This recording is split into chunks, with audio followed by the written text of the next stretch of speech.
नमस्कार, आप देख रहे हैं इंडिया टीवी का डिजिटल प्लेटफॉर्म। मैं हूं पिनाज अपने शो पिनाज का पंच के साथ। और पिनाज का पंच में आज हम बात करेंगे शुवेंदु सरकार की, जिसने आज शपथ ली है और शपथ के साथ ही सबसे बड़ा जो वादा है उसे पूरा करने के लिए अब उन्हें अपना रोड मैप तैयार करना होगा।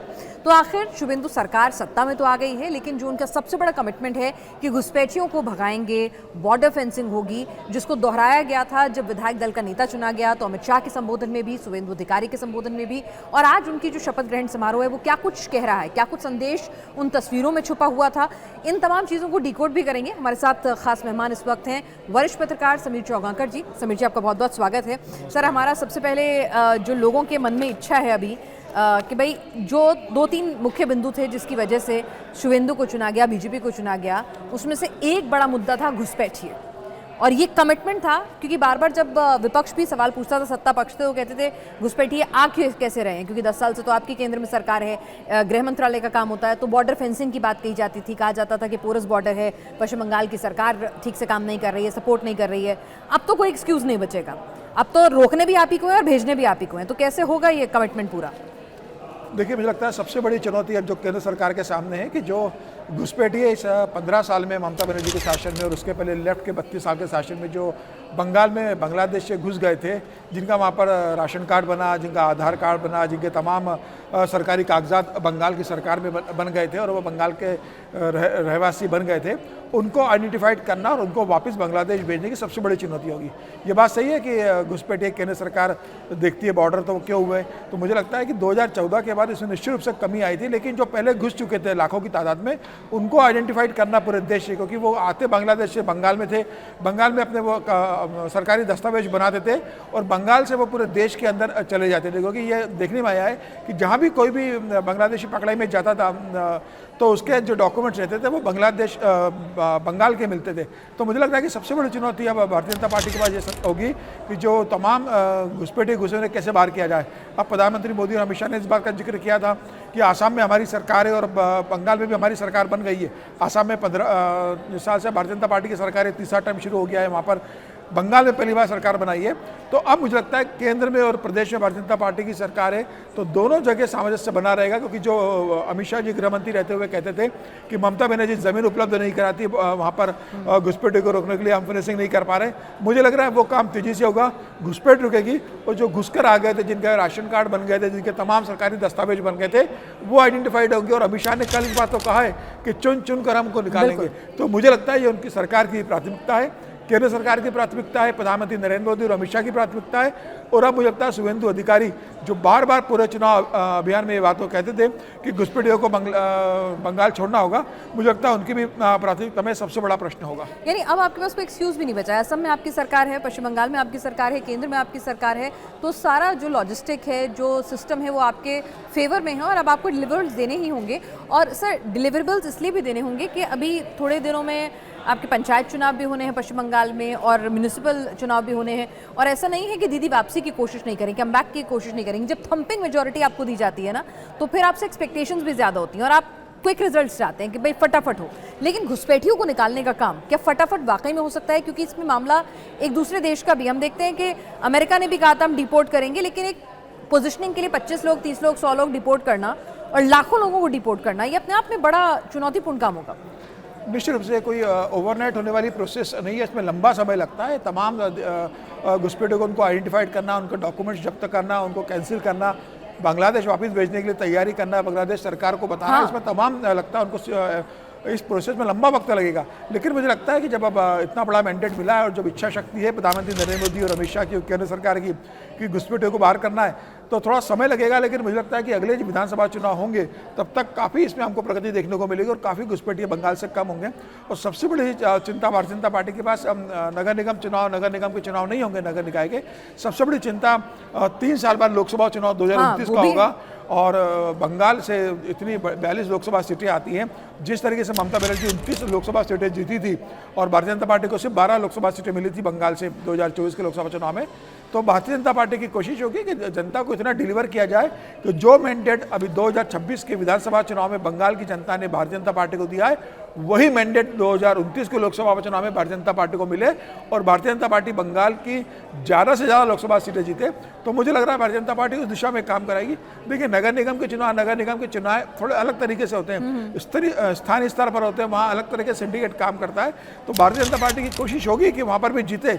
लेकिन अगर भारतीय जनता पार्टी नगर निगम के चुनाव हारती है तो भारतीय जनता पार्टी का पूरा फोकस इस समय 2029 का लोकसभा चुनाव होगा और वह सुनिश्चित करेगी कि ममता बनर्जी राज्य में कमजोर हो चुकी है, लोकसभा में भी ममता बनर्जी की उपस्थिति लगभग कम हो। और मुझे लगता है भारतीय जनता पार्टी उस दिशा में काम करेगी और घोषणा पत्र में जो भारतीय जनता पार्टी ने घोषणाएं की थी बंगाल की जनताओं से, उसे पूरा करने के लिए कोशिश करेगी। आज ही शुभेंदु अधिकारी ने मुख्यमंत्री की शपथ ली है, उनके साथ 5 मंत्रियों ने शपथ ली। तो मुझे लग रहा है आज कैबिनेट की बैठक होगी और उसमें कई बड़े फैसले आयुष्मान भारत को लेकर, तमाम योजनाओं को लेकर लिए जा सकते हैं। सर, एक और चीज़ के घुसपैठियों को लेकर जो हम बात कर रहे हैं, घुसपैठिए जो अमित शाह जी ने भी कहा विधायक दल के जो बैठक थी उसमें नेता चुने जाने के बाद जो उनका संबोधन था कि लोग इसे किसी भी चश्मे से देखें, पीले चश्मे से देखें, हरे चश्मे से देखें, लेकिन कहीं ना कहीं ये मामला जो है डेमोग्राफी से ज़्यादा, रिलीजन से ज़्यादा वो देश की सुरक्षा से जुड़ा हुआ मामला है। और पश्चिम बंगाल की अगर हम बात करें, वहाँ पे घुसपैठियों की समस्या और तादाद बड़ी ज़्यादा है। तो ऐसे में जिनको डिपोर्ट किया जाएगा या जिनके कागज़ संशय की दृष्टि में होंगे, वो अनरेस्ट नहीं फैलाएंगे, उसे टीएमसी का जो काडर है उसका सपोर्ट नहीं होगा, अराजक तत्व उनका फ़ायदा नहीं उठाएंगे। इसकी क्या गारंटी है? क्योंकि एक इंटरनल वहाँ पे क्राइसिस उत्पन्न पैदा करना, हिंसक हालात पैदा करना, इस आशंका से भी इनकार नहीं किया जा सकता अगर घुसपैठियों को डिपोर्ट करने का काम शुरू होगा तो। देखिए, मुझे लगता है कि जिस तरीके से भारतीय जनता पार्टी को 206 सीटें मिली है, उससे टीएमसी 80 सीटों के ऊपर रहेगी।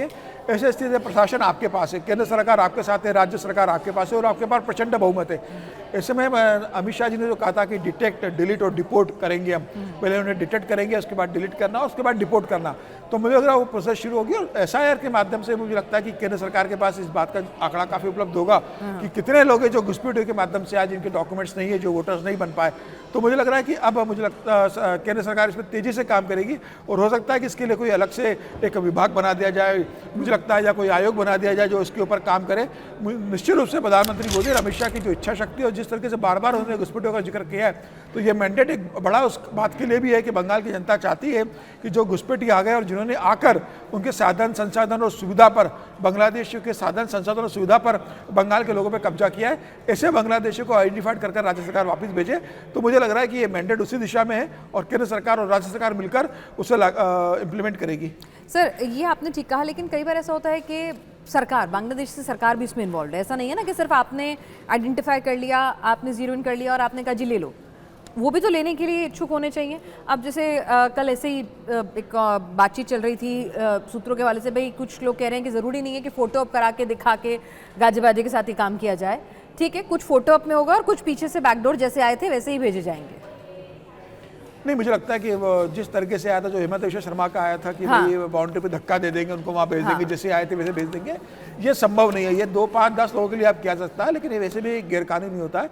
जब सरकार लीगल प्रोसेस के माध्यम से उनको घुसपैठियों को आइडेंटिफाइड कर रही है, लीगल माध्यम से उनको देश के बाहर करना चाहेगी, तो मुझे लग रहा है कि उसके बाद में सरकार, गृह मंत्रालय, मुझे लगता है कि और विदेश मंत्रालय बांग्लादेश सरकार से बात भी करेगा और बताएगा कि भाई आपके लोग घुस के आ गए थे, इन्हें आपको लेना पड़ेगा। और मुझे लगता है जब केंद्र सरकार जब इतनी इच्छा शक्ति उसके अंदर है, तो ये विदेश मंत्रालय, गृह मंत्रालय सुनिश्चित करेगा कि वो भले ही गलत तरीके से आ गए थे, लेकिन वो जब जाए तो सरकार को बता के जाए। अमेरिका ने भी जो डिपोर्ट किया था लोगों को, तमाम जहाज़ों में बैठाकर भेजा था, भारत सरकार भी जब उनको भेजेगी तो उसी तरीके से भेजेगी, क्योंकि इसका हिसाब रहता है कि हमने कितने लोगों को डिपोर्ट किया है, कितने लोगों को वापस भेज दिया है। लोकसभा में सरकार इस बात का जवाब देती है।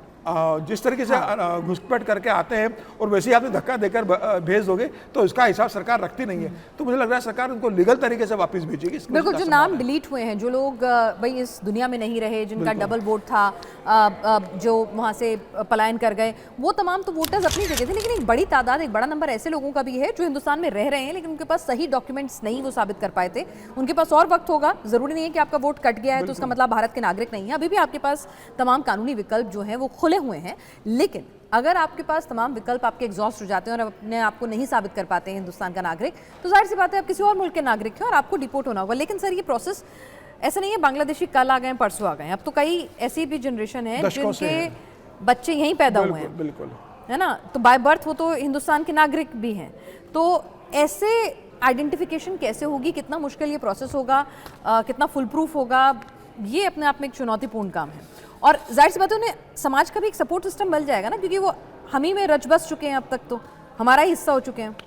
निश्चित रूप से मुझे लगता है कि केंद्र सरकार इसके लिए कोई एक नया फ्रेमवर्क लेकर आएगी। अभी सीए एनआरसी जिस तरीके से केंद्र सरकार लेकर आई, ममता बनर्जी का था कि जब तक मैं जिंदा हूँ बंगाल के अंदर में सीए और लागू नहीं होने दूंगी। अब जब भारतीय जनता पार्टी की सरकार है तो भारतीय जनता पार्टी से लागू भी करेगी, और मुझे लग रहा है कि एक बड़ा फ्रेमवर्क केंद्र सरकार लेकर आएगी जो सभी राज्यों पर लागू होगा। और मुझे लगता है बांग्लादेश को लेकर विशेष रूप से लेकर आएगी। तो अब देखने वाली बात होगी कि राज्य सरकार घुसपैठियों को लेकर क्या करती है, क्या डॉक्यूमेंट चेक करवाती है, किन लोगों को भारत का नागरिक की मान्यता देती है, किनको घुसपैठियों के रूप में बताती है। ये लंबा प्रोसेस होगा और लंबा वक्त लगेगा। ये उम्मीद करना कि सरकार 6 महीने में सारे घुसपैठियों को बाहर कर देगी, ये संभव नहीं है। आसाम में भी हमने देखा कि 15 साल बाद भी तमाम तरह के घुसपैठिए अभी बाहर नहीं हुए, समय लगेगा। लेकिन मुझे लगता है कि इच्छा शक्ति होगी, और प्रदेश सरकार ने जो कहा है और शुभेंदु अधिकारी ने और भारतीय जनता पार्टी ने कि हम बाहर करेंगे, तो आने वाले दिनों में इसमें प्रोसेस होती हुई हमें नजर आएगी। बिल्कुल। और जाहिर सी बात है 2029 के चुनाव भी हैं, 27 में उत्तर प्रदेश के चुनाव भी है, वहाँ पे भी एसआईआर में बड़ी तादाद में नाम कटे हैं, उसको भी लगातार मुद्दा बनाया जा रहा है। वहाँ पे भी कहा जा रहा है डिटेंशन सेंटर्स जो हैं वो बनाए जाएंगे। तो अगर आपको एक नैरेटिव आपने सेट किया है इसके इर्द गिर्द, आपका पूरा कैंपेन जो था वो इसके इर्द गिर्द था कि भाई ये घुसपैठिए आपके रिसोर्सेज पर कब्जा कर रहे हैं, आपकी जो आपकी जिसे कहते हैं देश की सुरक्षा के लिए, इंटरनल सिक्योरिटी के लिए एक बड़ा मैटर है। तो इन तमाम पहलुओं को देखते हुए अगर सरकार ने यहाँ पर कठोर कदम उठाने पड़ेंगे ही, ऑप्शन नहीं है। आपने एक नैरेटिव बनाया था, आपको एग्जीक्यूट करना ही होगा। समय लगेगा, ये जनता जानती है, लेकिन जनता को कुछ होता हुआ दिखना भी होगा, जिसके लिए सर ने जैसा कहा कि आप एक अलग मंत्रालय, विभाग, कोई आयोग गठित कर सकते हैं। एक इमेज तो पोस्चरिंग आपको करनी ही होगी, नहीं तो भरोसा डिगेगा, और उसका असर उत्तर प्रदेश से लेकर 29 तक हर जगह आप महसूस भी करेंगे। समीर सर, आप इस अहम मुद्दे पर आपने चर्चा की, और जो तमाम सवालात हैं कि भाई कैसे होगा, क्या होगा, कितना वक्त लगेगा, कितनी बड़ी चुनौती है, इन तमाम सवालों के जवाब दिए। आपका बहुत बहुत शुक्रिया।